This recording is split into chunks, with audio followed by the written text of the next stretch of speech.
नमस्कार प्रिय विद्यार्थियों, आज के इस ई व्याख्यान में आप सभी का हार्दिक स्वागत है, अभिनंदन है। बच्चों, आज हम बीए तृतीय वर्ष के द्वितीय प्रश्न पत्र के अंतर्गत पंडित मधुसूदन ओझा विरचित इंद्र विजय में नामधेय प्रसंग का अध्ययन करना प्रारंभ करेंगे। अध्ययन प्रारंभ करने से पहले मैं थोड़ा सा जो हमारी पाठ्य पुस्तक इंद्र विजय है उसके बारे में आपको थोड़ा सा संक्षिप्त में बताती हूँ।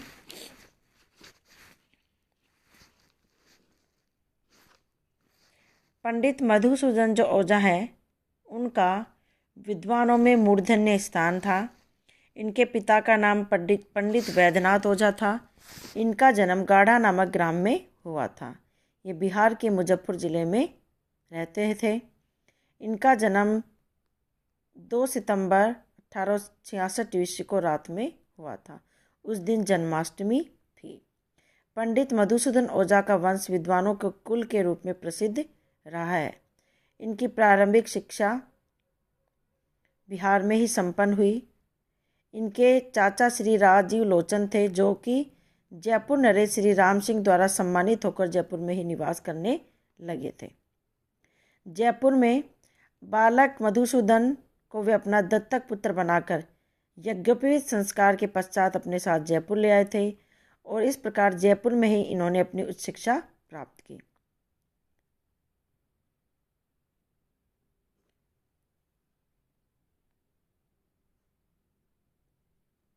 पंडित राजीव लोचन बालक मधुसूदन को यदा कदा अपने साथ जयपुर नरेश राम सिंह जी के पास ले जाते थे। वहाँ कभी कभी जयपुर नरेश इनसे स्नेहवश कुछ प्रश्न पूछ लिया करते थे और मधुसूदन ओझा जी अपनी कुशाग्र बुद्धि से बुद्धिमत्तापूर्ण उत्तर दिया करते थे। इनके उत्तरों से प्रभावित होकर जयपुर नरेश इन्हें कहते थे कि बालक बहुत होनहार प्रतीत होता है।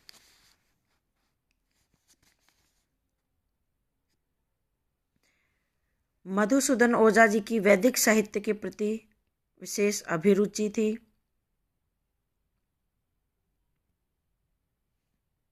इन्होंने वैदिक वाङ्मय, पुराण, इतिहास, भूगोल, खगोल शास्त्र तथा धर्म शास्त्रों का ज्ञान प्राप्त किया, जो सामान्य विद्वान 400 वर्षों से भी विद्वान मूर्धन्य नहीं जान सकते थे। उन रहस्यभूत विषयों का आविष्कार कर निधि के रूप में भारतवर्ष को इन्होंने समर्पित किया। पंडित मधुसूदन ओझा जी की जो रचनाएं हैं उनमें से इनकी रचनाओं को 5 महाखंडों में विभक्त किया जाता है। ब्रह्म विज्ञान, यज्ञ विज्ञान, पुराण समीक्षा, वेदांग समीक्षा, आगम रहस्य। इनमें प्रथम महाखंड ब्रह्म विज्ञान में 7 महाग्रंथ संग्रहित है और इन 7 में भी कुल 24 विशाल ग्रंथ हैं।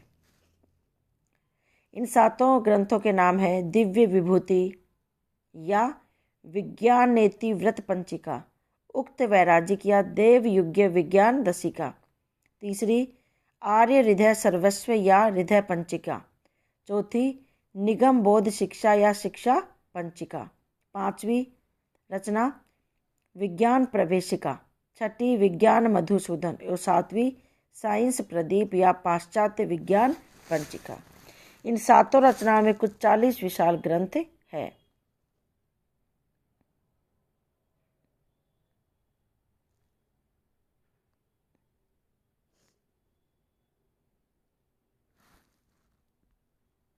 पंडित मधुसूदन ओझा जी की रचनाओं की एक अनुपम विशेषता यह रही है, जो किसी दूसरे विद्वानों से भिन्न प्रकार की है।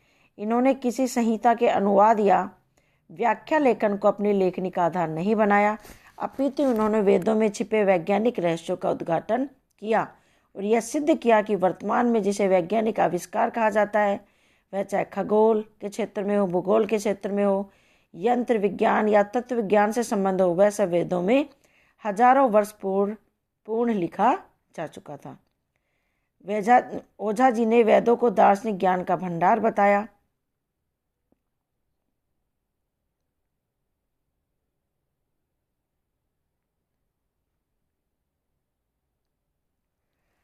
अब हम जो हमारी पाठ्य पुस्तक है इंद्र विजय, उसमें नामधेय प्रकरण, तो उसके बारे में थोड़ा सा पढ़ते हैं, उसका थोड़ा सा संक्षिप्त में अध्ययन करते हैं। इंद्र विजय एक इतिहास विषय की रचना है जिसे पंडित मधुसूदन ओझा ने विज्ञानेतिवृत्तवाद तथा भारतवर्षीय आर्योपाख्यानम का नाम भी दिया है। इससे स्पष्ट है कि इस रचना में भारतीय इतिहास को वैज्ञानिक आधार पर सत्य प्रमाण सहित प्रस्तुत किया गया है। पंडित ओझा जी की इतिहास ग्रंथ रचना दो प्रकार की, एक स्वतंत्र व एक दूसरे विज्ञान के प्रसंग में। विज्ञान प्रसंग के जो इतिहास ग्रंथ है उनको विज्ञानेति वृत्तवाद अथवा विज्ञानेति व्रत पंचिका भी कहा गया है। इंद्र विजय है, इसके अंतर्गत 5 प्रकरण है। भारत परिचय या भौगोलिक रहस्य, आर्य दास्य या दस्युप्रद व अभिज्ञान, तीसरा विज्ञान भवन या सूर्य सदन अभिज्ञान, चौथा दस्यु निग्रह या दस्यु संहार युद्ध, 5 विजयाभिनंदन या युद्ध शांति महोत्सव। इन 5 प्रकरणों को प्रक्रम के नाम से कहा गया है। इन प्रकरणों के अनेक अवान्तर प्रसंग है। भारत परिचय नामक प्रकरण में कुल 11 प्रसंग हैं, जिनमें भारतवर्ष के प्राचीन गौरव एवं वैभव को अत्यंत वैज्ञानिक ढंग से प्रस्तुत किया गया है। इनमें सर्वप्रथम त्रिलोक्य प्रसंग है। इस प्रकरण में स्पष्ट किया गया कि 3 प्रकार के त्रिलोक्य होते हैं। दिव्य, शारीरिक और भौम त्रिलोक्य। भौम त्रिलोक्य सबसे महत्वपूर्ण प्रसंग है, जिसके अंतर्गत ओझा जी ने बताया कि इस पृथ्वी पर त्रिलोक्य है जिनसे प्राचीन भारत की विशालता का भी आभास होता है। इस भौम त्रैलोक्य में दक्षिण समुद्र से हिमालय पर्यंत भाग अग्निलोक, हिमालय पर्वत से अलयाति पर्वत पर्यंत भाग वायुलोक और अयाति अलताई पर्वत से लेकर उत्तर समुद्र पर्यंत भाग इंद्रलोक है। यह विभाजन दक्षिण समुद्र के एक अक्षांश से 32 डिग्री पर्यंत अग्निलोक अथवा भू 32 डिग्री से 40 डिग्री पर्यंत भाग इंद्रलोक अथवा स्व के रूप में विभक्त है। प्राचीन काल में विद्वत महापुरुष इसी स्वर्गलोक में आते जाते थे। महाभारत युद्ध के पश्चात युधिष्ठिर का स्वर्ग गमन इसी स्थली पर जाना संभव प्रतीत होता है। देव योनि पुरुषों की स्थली यही स्वर्गलोक था। मध्य भाग अथवा इरावती नदी के उद्गम स्थल में अति मानव, यक्ष, किन्नर आदि जातियां निवास करती थी। मेघदूत के यक्ष ने अपनी प्रिया को वहीं संदेश भेजा था। भारतवर्ष मनुष्यों का देश है, जहाँ अन्न धन गोधन की पूर्ण समृद्धि थी, इसलिए समस्त देशों में इस देश का सर्वश्रेष्ठ स्थान है। द्वितीय जो है वह है नामधेय प्रसंग, जो कि हमारे सिलेबस के अंतर्गत है। इंद्र विजय अथवा विज्ञान इतिहास के भारत परिचय प्रक्रम में द्वितीय प्रसंग नामधेय प्रसंग है, जिसमें भारत का नाम भारत क्यों है, इसके 4 मत प्रस्तुत किए गए हैं, जिनमें भारत का नाम आर्षव वर्ष, नाभि वर्ष, हेमवत वर्ष तथा भारत वर्ष प्राप्त होता है। ये नाम किस किस के आधार पर और कहाँ कहाँ प्राप्त होते हैं, स्पष्ट प्रमाण स्पष्ट है। यहाँ इसका सप्रमाण स्पष्ट है। भारत नाम किस भरत से रखा गया है, इसके लिए यहाँ पे 2 पौराणिकों के 2 प्रकार के मत तथा वैदिक मत एवं लोक मत प्रस्तुत किए गए हैं। भारत का नाम प्राचीन सिंधु नदी के पूर्वी भाग में होने के कारण हिंदुस्तान भी है। इस हिंदुस्तान से विद्वान पारस्थान या फारस देश जाकर अपने ज्ञान की वृद्धि किया करते थे। ये दूसरा प्रसंग हो गया। तीसरा प्रसंग है सीमा प्रसंग। चतुर्थ है उपद्वीप प्रसंग। पंचम का नाम है लंका प्रसंग। षष्ठ है भारतीय भाषा प्रसंग। सप्तम मातृका एवं अष्टम लिपि प्रसंग। नवम सभ्यता प्रसंग। दसम धर्म प्रसंग। एकादश विद्या प्रसंग। तो इस प्रकार इंद्र विजय ग्रंथ का द्वितीय प्रकरण आर्यदास्य नाम से है। इसमें विदेशी विद्वानों की इस भ्रांति का खंडन किया गया है कि आर्य भारतवर्ष के मूल निवासी न होकर बाहर से आए थे और भारत में द्रविड़ नाम की जंगली जातियां निवास करती थी। उनको परास्त करके आर्य यहीं पर बस गए। ओझा जी ने इस मत का खंडन करके सप्रमाण सिद्ध कर दिया है कि आर्यों का मूल निवास स्थान भारत ही था। तृतीय प्रकरण विज्ञान भवन में सिंधु नदी के किनारे विज्ञान भवन नाम से विभिन्न वैज्ञानिकों के द्वारा प्रयोगशालाओं का निर्माण करना बताया गया है। चतुर्थ प्रकरण दस्यु निग्रह में विदेशियों अर्थात अनार्य जातियों का भारत भूमि पर आक्रमण कर और उनको परास्त करना और साथ ही इनके द्वारा दासत्व स्वीकारना चतुर्थ प्रकरण में वर्णित है।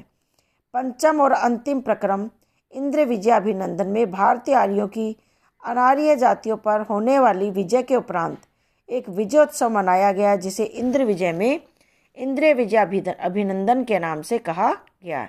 इसी के आधार पर इस हमारे ग्रंथ का नाम इंद्र विजय रखा गया। नामधेय प्रसंग अर्थात भारत का नाम परिचय। जिस देश में हम निवास करते हैं उसका संवैधानिक नाम भारत रखा गया है। संविधान की हिंदी प्रति में भारत और इंडिया शब्द हमारे देश के नाम के रूप में प्रयुक्त हुआ है।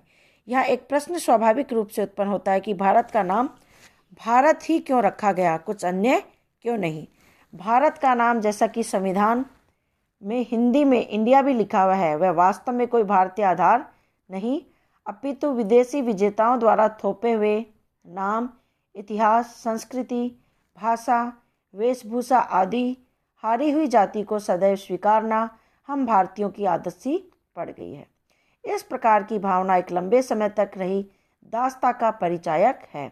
इस देश का नाम भारत, भारतवर्ष, नाभिवर्ष और आर्षवर्ष, हिंदुस्तान, हिंद और इंडिया पड़ा।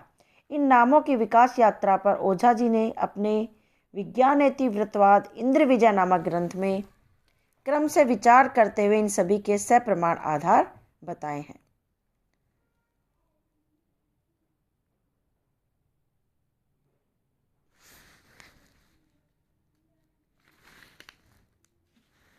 तो इस प्रकार अब हम आगे पढ़ेंगे।